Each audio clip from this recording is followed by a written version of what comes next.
Selamat malam, kita berjumpa lagi di Sportcast Nusantara TV. Kita berjumpa lagi, kita live pukul 20 waktu Indonesia bagian Barat. Hanya di Nusantara TV. Telah hadir bersama kami, wah ini dua pundit yang sangat sibuk sekali. Pemirsa, di masa-masa pesta sepak bola dunia ini. Telah hadir Bung Roni Pangemanan. Terima kasih Bung Roni. Siap. Menemani saya tahu. Setelah 2 minggu kita berpisah ya. Betapa banyaknya jadwal yang harus siarannya. Kita bisa ranjang dulu 2 minggu. Sekarang bertemu lagi kita. Juga ada Bung Erwin Fitriansyah. Teman kita main bola juga Bung Ron. Iya, kan? biasa. Ya, kan? Striker dia. Iya, depan dia. Ngacak-ngacak dia. Ngacak-ngacak. Iya kan? Kalau Inggris Harry Kane lah dia gaya. Atau Raul Jimenez lah. Raul Jimenez. Selamat malam Bung Erwin. Malam Bang Boy. Saya tahu, siap, ya. Saya tahu Anda berdua sibuk sekali. Pemirsa juga tahu karena sering menonton. Tapi terima kasih untuk kehadiran malam ini di Nusantara TV. Terima kasih sudah diundang. Yang kita bahas tetap juga adalah pesta sepak bola. Untuk sementara Bung Ropang kita lupakan timnas dulu ya. Oh gitu ya? Mohon maaf. Iya. Ya, kita mengalihkan ke timnas mancanegara. Apa yang terjadi di pertandingan pertama ini Bung Bos? Bung Ropan? Kalau Anda lihat kemarin semalam ya. Iya. Meksiko, Afrika Selatan, lalu Czech melawan Korea Selatan. Ya. Kalau Meksiko memang semua orang berpikir bahwa L3 ini julukan buat Meksiko layak untuk bisa memenangkan, dan mereka buktikan kan. Ya. Main di Azteca memang agak menyulitkan bagi Afsel karena ini kan Mexico City ini kan berada di ketinggian 2.240 meter di atas permukaan laut. Oh, itu pengaruh juga ya? Ada pengaruh juga buat ini. Mereka sudah terbiasa di situ. Ya. Mungkin bagi Afsel baru pertama agak sulit. Apalagi kan tekanan juga publik di Azteca kan begitu tinggi. Ya. Kuat sekali. Tetapi yang perlu saya apresiasi adalah penampilan mereka itu Spartan tidak mau kena menyerah. Walaupun mungkin mereka sudah kehilangan 2 pemain, tetap mereka ingin melawan Meksiko ya. Memang terakhir Meksiko kapten mereka kena kartu merah. Jadi yang perlu saya lihat di sini bahwa bagaimana perjuangan dari tim lawan, terutama Afsel ya. Memang mereka lebih kalah. Kalau untuk urusan peringkat kan mereka 60, Meksiko 15. Jadi memang sudah kelihatan. Dari statistik juga memang jauh Meksiko lebih unggul. Jadi memang layak untuk bagi Meksiko. Tetapi yang menarik Om Boy, ini kemenangan pertama Meksiko dalam 7 pertandingan sebelumnya di Piala Dunia untuk partai pembukaan yang Meksiko main, itu nggak pernah menang.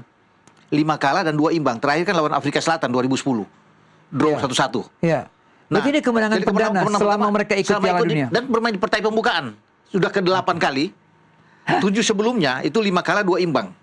Nah sekarang mereka bermain lagi di pertandingan pembukaan baru mereka menang. Jadi mereka syukuri itu. Ini pertanda baik mungkin. Pertanda baik buat mereka. 3 poin pertama itu kan penting. Dan selalu kalau pertandingan apapun bermain di laga pertama selalu sulit. Sangat sulit. Tapi mereka bisa melakukan itu dengan baik. Itu pun sebenarnya pertandingan ini bisa menjurus ke imbang. Kalau tidak ada kesalahan dari Williams, kiper dari Afsel yang memberikan umpan ke gelandang mereka dan dicuri oleh Fidalgo sebelum ada Julian Quinones yang bikin gol kan di ke-9 itu. Kalau tidak ada blunder itu mungkin rame. Di situ yang terpukul bagi Afrika Selatan. Jadi rame, banyak kisah-kisah menarik ya yang dimainkan kedua tim kembali bertemu setelah di tanggal yang sama, di grup yang sama. Itu di Afrika Selatan, ketika Afrika Selatan tuan rumah kan 1-1 mereka bermain pada tanggal yang sama dan di grup yang sama, grup A, dengan pelatih waktu itu Afrika Selatan Carlos Alberto Pereira. Javier Aguirre masih jadi pelatih sampai sekarang, masih jadi pelatih. Jadi 3 edisi Piala Dunia ya 2002 juga dia jadi pelatih. Dan kan yang menarik kan pelatihnya Afsel sekarang itu Goblos pernah bermain sama dia di Azteca di tempat kemarin yang menang. Tapi Bung Ropa kan ingat Zagallo aja masih melatih 98 kan. Kita lihat langsung sudah tua-tua tapi ada di pinggir lapangan juga. Jadi tidak ada pengaruh soal waktu. Iya. Jadi kembali ya Bapak, memang bagi Meksiko ini wajar karena kemenangan ini kan akan membuat mereka lebih aman. Paling tidak karena Piala Dunia ini ada sistem 8 tim peringkat ketiga terbaik. Lolos untuk melengkapi 32 besar, maka kemenangan itu penting, termasuk dengan kemenangan Korea Selatan. Tidak ada yang menduga juga lawan Republik Czech mereka bisa menang ya. Artinya imbang udah bagus, tapi ini kan luar biasa. Bung Erwin, Sampaio, saya menyoroti wasit Sampaio semalam itu ya, wasit yang dari kantongnya langsung pang 3 kali Bung ya. Ini menunjukkan bahwa memang FIFA melihat jangan main-main semua tim pemain untuk persoalan disipliner. Karena ini ya Colina mungkin ya sudah menginstruksikan semua wasit tegas. Gimana nih? Ya, dan pelanggarannya kan mirip ya, Om Boy ya. Pelanggarannya itu ketika pemain udah lewat, udah tinggal berhadapan sama kiper. Orang terakhir.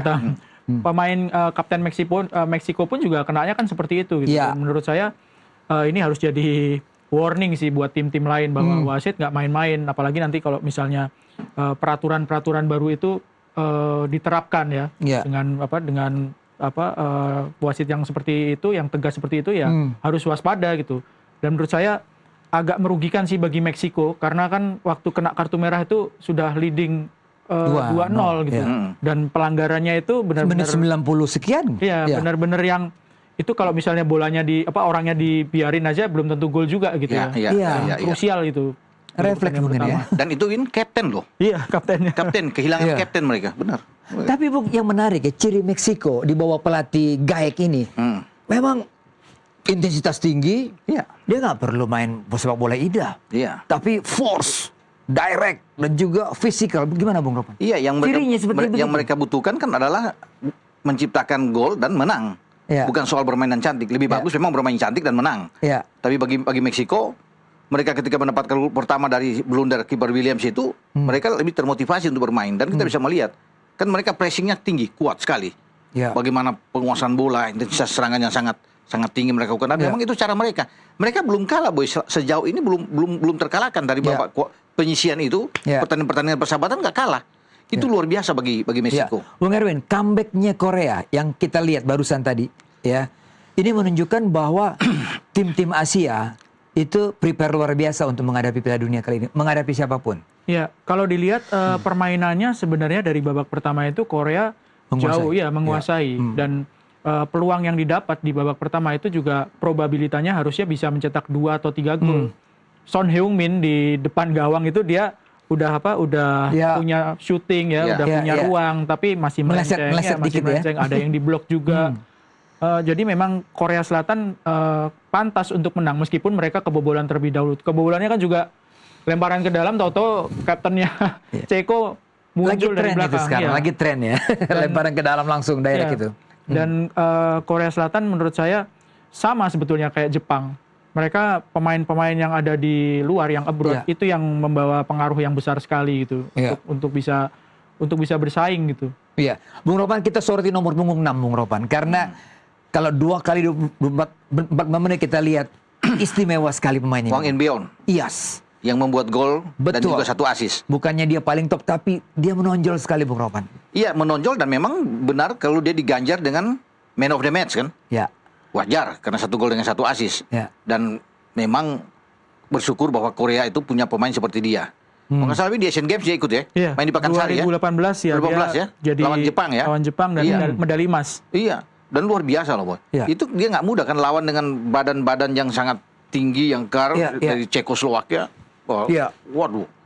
Dia bisa bermain dengan begitu. Banyak Bundesliga player itu ya. Ada Thomas Soucek main di West Ham, kan? Ada Patrick Schick yang bermain di Leverkusen.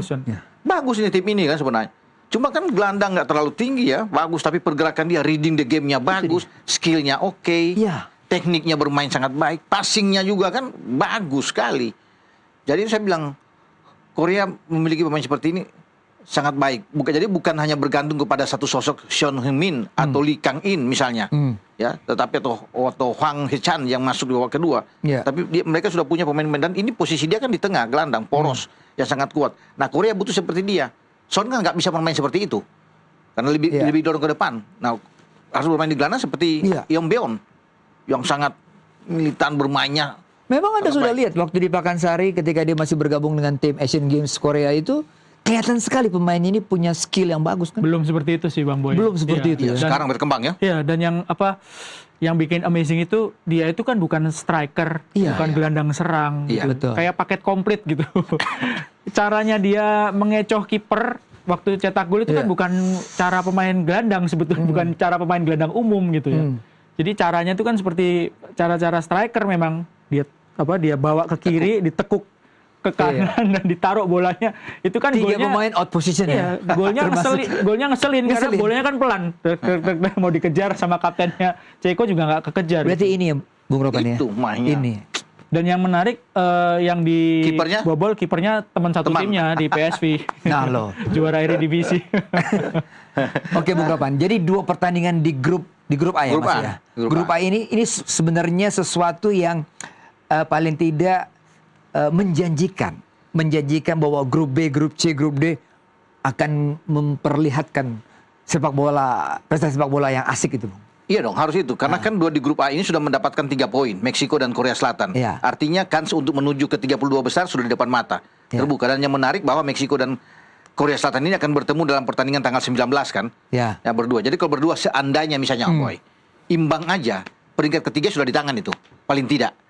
Kalau mencari 8. Tapi kalau siapapun yang menang, baik Meksiko atau Korsel, itu pasti lolos. Kan sudah 6 poin. Ya. Pasti aman. Ya tinggal tentunya Absel sama Ceko yang bertarung untuk bagaimana bisa ini. Jadi grup B, grup C ada Brasil, grup B ada tuan rumah Kanada, grup D ada tuan rumah Amerika. Ini pasti akan terlecut untuk bisa memenangkan pertandingan pertama. Karena itu menentukan untuk bisa lolos dan untuk bisa menjadi juara grup. Pertandingan pertama itu sangat menjadi kunci. Gitu. Masih ada peluang tentunya buat Afrika Selatan dan juga Cek ya. Iya. Walaupun mereka kehilangan poin. Ya tapi kalau mereka bermain imbang berdua selesai. Iya toh? Iya. Cuma 1 poin. Misalnya gitu. Yang seru kan karena yang menang ketemu sama yang menang, yang kalah ketemu sama yang kalah di pertandingan kedua itu. Jadi grup A ini memang masih panas. Cuman itu tadi kalau misalnya 2 tim yang kalah ini main imbang semua. udah nggak bisa ngejar. Nggak bisa ngejar. Bung, ada berita-berita yang ya mungkin ya agak sedikit mengejutkan ya. Misalnya berita di Jepang, berita tim Jepang, berita tim Brazil, mungkin juga di berita tentang Jerman. Gimana, Bung? Iya, memang sangat menyakitkan bagi pemain-pemain yang ingin tampil sudah ada di Amerika, sudah berlatih bersama, tapi kemudian bahkan dalam latihan mereka cedera. Terpaksa harus pulang. Tim medis berusaha tentunya fisioterapi untuk bisa menyembuhkan, tapi tidak bisa. Lennart Carr misalnya. Sama Edwin pernah bicara sama Edwin waktu itu, bicara pemain yang bagus. Konon dia katakan pengganti Ozil ya, dari Jerman, pulang lebih awal. Terakhir Wataru Endo, kapten dari Jepang, juga harus pulang. Bahkan Wataru Endo sudah mengumumkan, saya pensiun. Udah pensiun dari begitu. Mereka jadi Jepang itu terpukul, udah kehilangan. Minamino udah nggak ikut. Ya, kemudian Mitoma juga tidak ikut. Kan Mitoma itu salah satu pemain kunci mereka untuk di sayap. Jadi kehilangan Mitoma itu membuat Jepang saya pikir bahaya juga. Termasuk Brasil ya, Bung. Franka juga. Sebelumnya Endrick masih main kan? Tapi Endrick masih main. Endrick masih main. Jadi memang Neymar bukan nah, ini pertanyaan semua orang. Saya mau wakili nih. Neymar ini bisa main apa enggak? Ini pertanyaannya. Rodrigo juga nggak bisa main. Rodrigo yang di Madrid. Jadi memang Neymar di bawah itu kan juga sebenarnya masih tanda tanya. Betul. Waktu mau dibawa apa enggak? Karena kan habis cederanya cedera lutut lagi Om Boy. Iya. Lutut untuk ukuran pemain usia 34 tahun kan recovery-nya susah. Iya. Tapi memang kan banyak harapan dari masyarakat Brasil. Saya lihat waktu kalau pengumumannya tim Brasil itu kan disiarkan live streaming. Bukan pemain di telepon, tapi live streaming. Ketika nama Neymar disebut, itu kan orang pada nobar, pada sorak-sorak, seneng gitu. Betul. Yang nonton. Betul. Karena kayaknya memang diharapkan sekali ya. Iya, karena memang kan mungkin yang diharapkan adalah pemain-pemain yang last dance ini yang diharapkan kepemimpinannya. Bagaimana orang-orang di ruang ganti itu yang bisa mencontoh dia, mungkin seperti itu. Bung Erwin, Bung Ropan, kita break dulu karena setelah ini kita coba membahas poin-poin tentang peraturan baru nih. Menarik soalnya. Iya. Setelah variabel berikut ini.